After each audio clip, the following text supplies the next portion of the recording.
네, 안녕하세요. 4주차 1강 5장에 있는 실험 5, 다이오드 정류 회로 실험을 하도록 하겠습니다. 실험 목적, 교류 전압을 직류 전압으로 변환하는 다이오드 정류 회로의 동작 특성을 이해하는 것이 목적이 되겠습니다. 다이오드를 이용해서 반파 정류 회로와 전파 정류 회로의 동작 특성을 이해하는 것이 주된 목적입니다.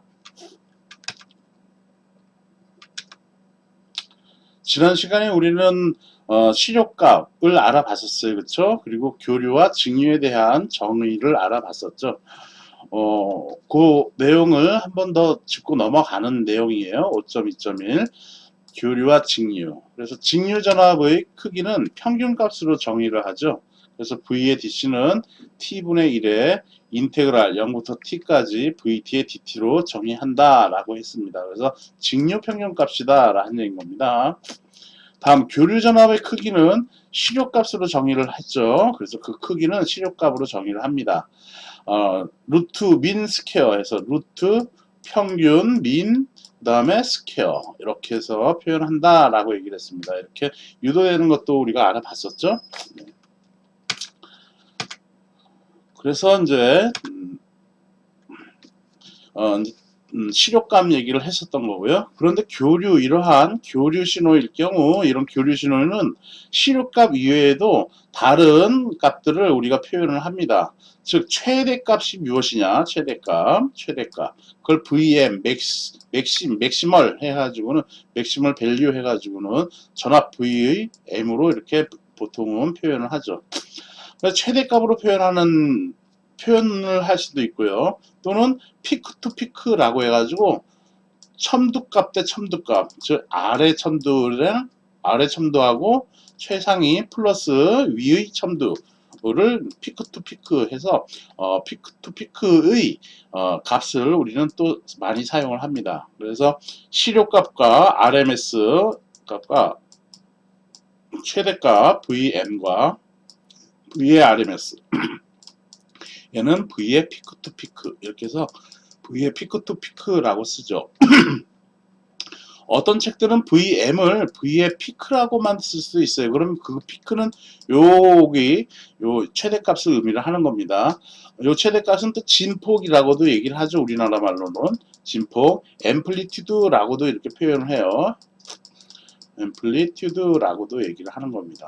그래서 교류 신호를 우리가 표현할 때는 시료값도 많이 쓰고요. 그 다음에 최대값이라는 용어도 쓰고 그리고 피크 투 피크, 첨두값도 이렇게 얘기를 합니다. 그래서 정연파에 대해서는 우리가 지난 시간에 풀어봤었죠. 정연파의 시료값이 어떻게 된다라는 것은. 그래서 최대값하고 정연파일 경우에요. 시료값하고는 어떤 관계가 있나 했더니 최대값이 가장 큰 값인 것이잖아. 그래서 RMS에 대해서 루트 2배 해주면 된다라는 거였습니다. 이렇게 유도가 됐었었죠. 그래서 정연파일 경우에는 루트 2배 된다라는 얘기였습니다. 또한 최대값이라고 하는 것은 첨두값으로 표현할 경우 피크 투 피크로 이렇게 표현할 때 피크는 2배의 VM이 되겠죠. 이렇게 최대값에다가 2배 해주면은 피크 투 피크가 되는 거니까 그래서 2배의 VM이라고 쓸 수가 있겠습니다. 또 2배 써주고 VM은 루트 2의 V의 RMS니까 루트 2배의 V의 RMS라고 이렇게 쓸 수가 있을 겁니다. 그렇죠? 그 식이 우리 교재에 있는 식 5.3 내용이 되겠어요. 그래서 V의 피크 투 피크와 2배의 VM이라는 식이 나올 수 있고 루트 2의 V의 RMS라는 이러한 식이 우리가 만들어낼 수가 있겠다라는 얘기인 겁니다. 이제 교재에 우리는 이제 정류 회로를 알아볼 건데요. 이렇게 정류 회로는 컨버터의 일종입니다. 컨버터의 일종인데, 자, 이제 우리 지난 시간에 이제 우리 1주차, 2주차 하면서도 계속 했었던 내용인데, 오실로스코프에서 AC 버튼을 선택할 수 있고 커플링을 DC를 선택할 수도 있어요. 그렇죠? 물론 GND라는 버튼을 또 선택할 수도 있는데 입력 결합을 GND로 선택하면 기준선을 어디다 둘 것인가, 내가 접지 라인을 갖다가 보통은 일반적으로는 센터에다 놓고 정중앙에다 놓고 이제 측정을 하죠. 그 상태에서 AC 버튼을 이제 다시 입력 커플링을 H를 선택하면 오실로스코프에서 H를 선택하면 무엇을 측정하는 겁니까? 그렇죠. 직류 성분을 제거한 전 파형을 갖다 측정하는 것이죠. 오실로스코프를 DC를 놓고 선택을 하면은 그것은 전체 파형, 즉 직류 성분과 교류 성분을 전부 다 측정하는 게끔 파형이 나와진다라는 얘기인 겁니다. 그렇죠? 다음 디지털 멀티미터에서 AC 버튼을 선택하면 얘는 시료값을 측정하는 거였고, 디지털 멀티미터에서 DC를 선택하면 그것은 평균값을 선택하는 것이라는 것을 우리는 이전에 배웠었습니다. 자, 이제 오늘은 정류 회로를 볼 거예요. 렉티파이어라고 하는 것인데, 이런 정류 회로는 전력 변환기의 컨버터라고 하는 변환기의 일종입니다. 변환기 종류를 한번 보면은 변환기는 교류를 직류로 바꿔주는 변환기가 있고요. 교류를 교류로 바꿔주는 변환기가 있어요. 또 DC를 직류로 바꿔주는 컨버터가 있고, DC를 AC로 바꿔주는 컨버터가 있습니다. 이런 것들은 다 컨버터의 일종인 것이고요. 오늘은 우리가 배우는 것 중에서 AC를, 즉 교류를 직류로 바꿔주는 컨버터를 배우도록 할 겁니다. 이때 AC와 AC 컨버터는 교류를 교류로 바꿔주는 거야. 즉 220V짜리가 있으면은 얘를 갖다가 120V로 100V로 변환해 준다든지, 아니면 100V를 220V로 변환해 주는 그러한 교류 파형을 또 다른 교류 파형으로 전압 레벨만 낮추든가 승합을 하든가 강압을 하는 그런 컨버터를 얘기를 해주는 겁니다. 직류는 DC-DC 컨버터는 마찬가지로 5V짜리를 9V로 변환해 준다든지, 9V를 12V, 5V를 11V, 12V를 5V로 이렇게 승합이나 강압을 해주는, 마찬가지로 직류 또 다른 직류 전압으로 바꿔주는 컨버터를 얘기해 줍니다. DC-AC 컨버터는 직류를 교류로 바꿔주는 컨버터를 얘기를 해요. 즉 이것은 인버터라고도 얘기를 하는데 직류를 교류로 바꿔주는 겁니다. 이렇게 전력 변환기는 크게 4종류로 나눌 수가 있고, 그 중에 우리는 첫 번째, 우리가 이것들을 전부 다 배우는데요. 그 중에 첫 번째로 AC를 DC로 바꿔주는 컨버터에 대해서 알아보도록 하겠습니다. 그래서 AC/DC를 바꿔주는 이 컨버터를 우리는 렉티파이어, 정류회로라고 보통 얘기를 해요. 그래서 다이오드를 이용해서 일반적으로 많이 사용을 하는데요. 다이오드를 이용해서 AC/DC 컨버터를 우리가 회로를 설계할 수 있어야겠다라는 것입니다. 이런 정류회로는 반파 정류회로와 전파 정류회로로 구분할 수가 있는데, 이런 내용을 오늘 배우도록 하겠습니다. 먼저 반파 정류회로예요. 반파 정류회로. 하프웨이브 렉티파이어에서 반파 정류회로를 배우도록 하죠.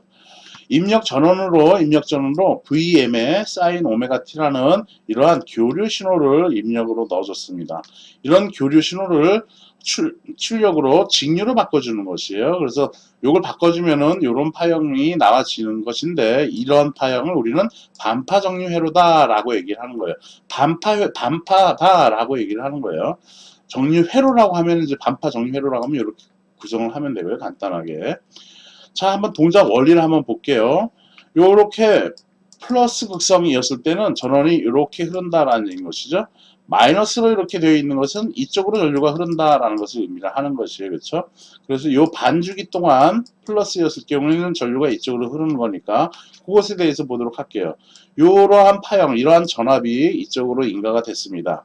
다이오드의 정벽 전압을 초과를 하면은 0V부터 해서 싹 올라가겠죠. 0V에서 이 전압이 올라가면은 다이오드 장벽 전압이 실리콘일 경우에는 우리가 대략 0.7V 정도 얘기를 하고요. 게르마늄의 원소로 이 다이오드 반도체를 만들었을 경우에는 대략 장벽 전압이 0.3V의 장벽 전압을 갖는다라고 우리가 얘기를 합니다.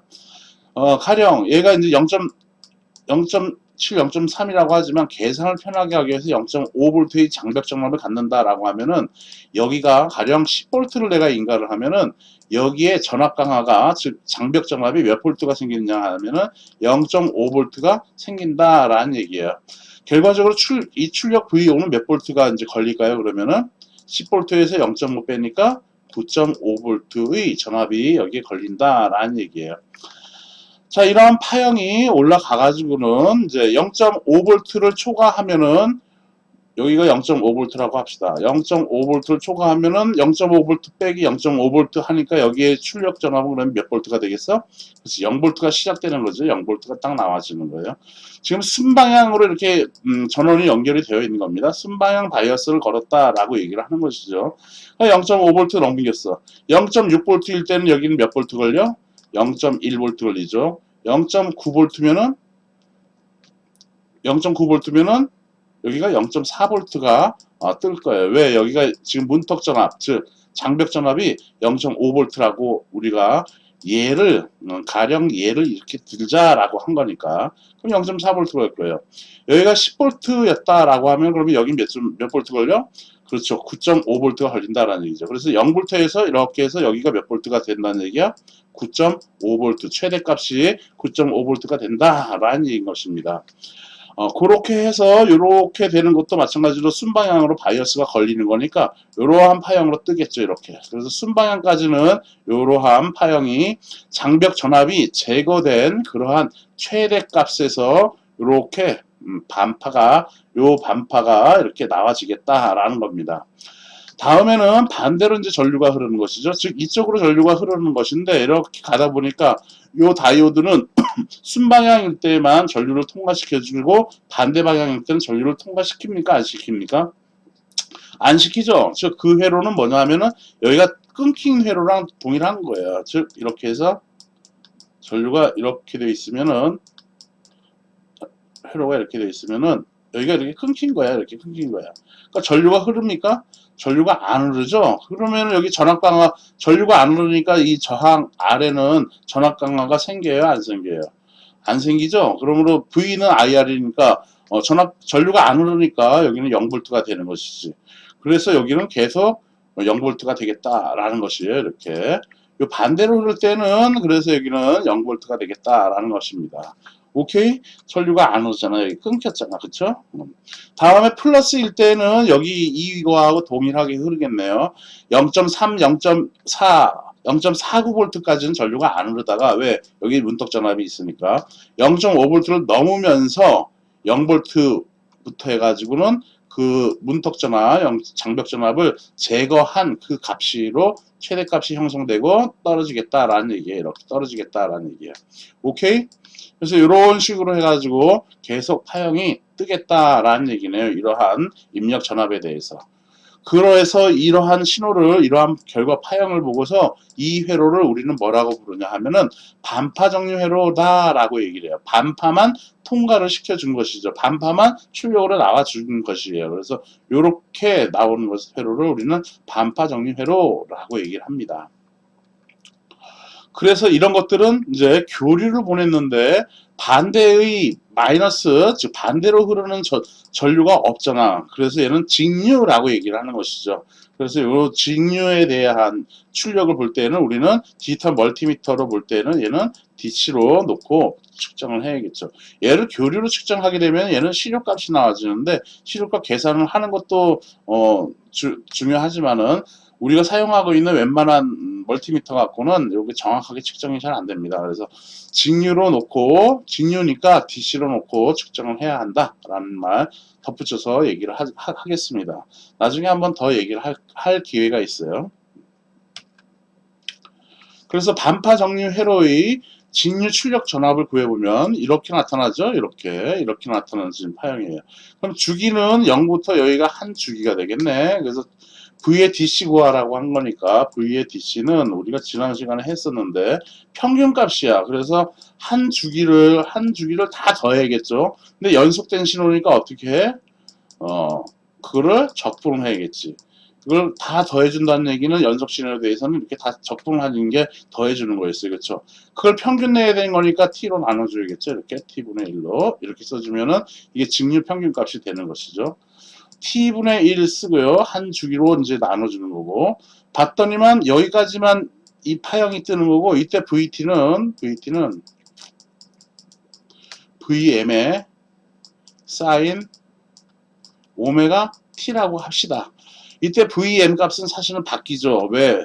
다이오드를 하나를 거쳤으니까 다이오드 장벽 정납이 3V 최대값이 3V였으면 다이오드의 장벽 정납을 0.5V라고 하면은 이때 이 전압은 2.5V가 된다라는 얘기예요. 그러나 그거는 이제 장벽 전압이 없는 아이디어란 이상적인 다이오드다라고 할 경우에는 여기는 입력 전압이 3V면은 여기도 3V가 떠야겠다라는 겁니다. 그렇게 써주면 되는 거고. 그래서 VT라는 이러한 신호는 VT가 이게 VM의 사인 오메가 T라는 신호인 건데 얘는 지금 어디에서 어디까지만 값을 갖고 있냐면 0부터 여기 반주기인 2분의 T까지만 값을 갖고 있네요. 그래서 0부터 2분의 T까지만 VT가 값을 가져. 즉 VM의 사인 오메가 T라고 하자라는 이렇게 쓸 수가 있겠다라는 얘기인 겁니다. 그러므로 얘 적분만 해주면 되죠. VM은 상수니까 앞으로 잡아 빼주면 T분의 VM에 그리고 사인 오메가 T 적분해주면 마이너스 오메가 분의 1의 코사인 오메가 T 적분과는 0부터 2분의 T가 되겠다라는 얘기죠. 마이너스 오메가 분의 1도 앞으로 빼주면 마이너스 오메가 곱하기 T 분의 VM이 있고요. T에다가 2분의 T 대입해주면 코사인 오메가 곱하기 2분의 T 이렇게 대입해주면 되겠죠. 빼기 T에다 0 대입해주면 코사인 0이 되겠네. 코사인 0. 오메가 곱하기 0 해도 0이니까 그 코사인 0이 되겠다라는 겁니다. 주기가 지금 사인 오메가 사인 신호는 주기가 2파이기 때문에 이 T를 갖다가 T에다 2파이를 대입해도 되고요. 지금 이러한 값일 경우에는 그냥 오메가는 2파이 F예요. 그렇죠? 근데 F는 뭐야? T분의 2파이지. 그래서 T분의 2파이로 이렇게 대입을 해서 여기다 써줘도 되겠다라는 얘기예요. 즉 마이너스 써주고 오메가는 T분의 2파이야. 2파이. 그리고 T 있으니까 곱하기 T 써주고 그 다음에 VM 써주면 되겠지. 여기 이렇게 쓰고 코사인 오메가는 T분의 2파이니까 T분의 2파이 써주고 곱하기 2분의 T 써주면 되겠죠. 빼기 코사인 0은 몇이야? 그렇지 1이죠. 1 이렇게 써주면 되겠죠. 약분되는 거 있나 보니까 여기 이렇게 약분되네요. 여기도 이렇게 약분되고 2하고 2하고 이렇게 약분돼. 그럼 여기 결과적으로 코사인 파이가 되지. 코사인 파이는 몇입니까? 그렇죠. 마이너스 1이네. 그래서 마이너스 1 빼기 마이너스 1이니까 이 괄호 안에 있는 값은 몇이 돼요? 마이너스 2가 되겠네. 그러니까 요거 정리해주면 는 써주고 마이너스 2파이분의 VM 되는 것이고 여기 곱하기 마이너스 2가 이렇게 곱하기 써주면 되는 것이죠. 그렇죠? 여기도 약분되네. 2하고 2하고 약분되고 마이너스 하니까 플러스 돼가지고 파이분의 VM이 되겠다라는 것입니다. 오케이? 그럼 이렇게 되면은 최대값이 만일 3V 있으면 여기 3 나누기 파이 해주면 되는 것이고 그리고 여기 이제 문턱전압이 생겼어. 그래서 그거를 고려를 하면은 문턱전압이 0.5V면은 0.5 대입해 0.5를 뺀 2.5V가 최대값이 되겠죠. 그렇게 해서 이 직류 출력 전압 값을 우리는 구할 수가 있겠다라는 얘기인 겁니다. 그래서 보면은 파이분의 VM이라는 반파 정류 회로의 직류 출력 전압 값은 파이분의 VM이다 라는 것입니다. 오케이? 자, 그런데 파이분의 VM 했는데 VM이라는 것은 RMS로 표현하면 루트 2배의 V의 RMS가 되는 것이죠. RMS가 된다라는 얘기예요. 그러므로 파이분의 아까 VM이 나왔었죠. 파이분의 루트 2의 V의 RMS라고 이렇게 쓸 수가 있겠습니다.